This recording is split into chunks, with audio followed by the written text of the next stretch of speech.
What's happening, Expeditioners? It's Peter here. I want to read to you another chapter from my book, Amazing Money Stories, True Tales of Greed, Generosity, Success, and Luck. We are now on chapter 15, and that chapter is titled Bordering on Obsessive.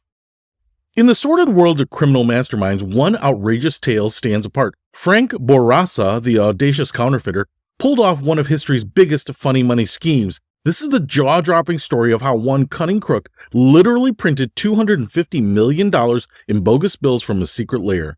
Bourassa, a Canadian guy with an appetite for the finer things in life, was obsessed with getting filthy rich by any means necessary. He hatched a top-secret plan to take down the system from within by cooking up his own phony cash.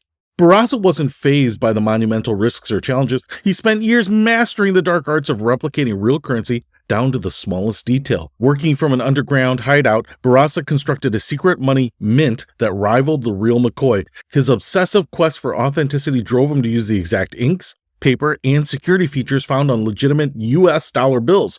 This ensured his fake bills could breeze through stores and banks without raising any red flags. Once Bourassa's illicit presses kicked into high gear, his bogus bucks started flooding the economy like a financial plague. Unsuspecting victims spent, deposited, and circulated the counterfeit cash like it was a genuine article, creating an intricate web of deception.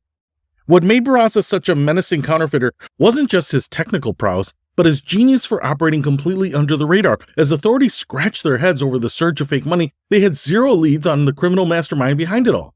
Bourassa stayed one step ahead by mastering forensic detection tricks and evasion tactics. The criminal expanded his illicit operation internationally, hopping between different countries to avoid getting pinned down by law enforcement from any single jurisdiction. He often used shadowy middlemen to distribute the funny money, furthering obscuring the trail. However, in a wild twist, Bourassa's tangled money con started unraveling thanks to an unexpected snitch from within his own circle. The Insiders League finally set law enforcement on the trail of the elusive counterfeiter.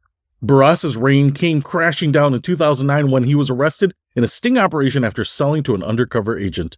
Despite masterminding one of history's biggest counterfeit capers, Bourassa walked away with just a slap on the wrist. He was sentenced to a measly month and a half behind bars and a $1,500 fine. Canada refused to extradite him to the U.S., allowing the criminal kingpin to escape more severe consequences. Frank Bourassa's $250 million funny money caper will go down as one of the most audacious and mind-blowing criminal exploits of all time. It's a crazy reminder that even the strictest financial systems have vulnerabilities that can be exploited, if you've got the guts, skills, and street smarts to pull it off. So I was not actually that familiar with this story. I actually was looking up other stories that I knew about criminal masterminds counterfeiting dollars. I'm just fascinated by that because of all the technology and effort that goes into making US dollars counterfeit proof.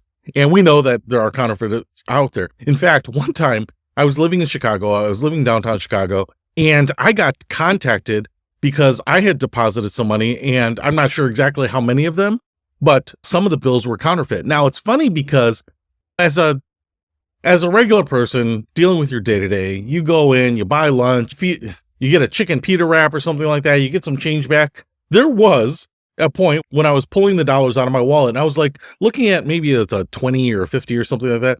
And I was like, this feels a little bit different. But because at that time, there was kind of this changeover from old dollars to new dollars, it didn't surprise me that something didn't feel exactly like the dollars that I already knew. So I didn't think anything of it, but I think I deposited in US Bank or something like that, and then got contacted about where did this dollar come from, or maybe multiple dollars. But at least in one case, there was something about some bills that kind of set off some alarms in my head. Not enough that I was like, really looking it over, but just like, this one's a little weird. And it turned out to be fake. So I'm always intrigued by that because it seems like if you're going to fake something, fake the currency, and obviously it's pretty difficult, but obviously some people do it. Now, it's also interesting because a lot of other countries have actually gone to the polymer bill or, plastic bills, and they actually feel like they're fake to me, but they last a lot longer. I believe they're harder to counterfeit. So I'm not sure why we just don't go to the end all be all, hardest to counterfeit, step it up technology, but for whatever reason, we have our bills the way they are, which I think are still pretty hard to counterfeit. But just, I'm always intrigued by that and, the stories of the people that can actually make good counterfeits too. So don't try Xeroxing on your inkjet at home. Doesn't work.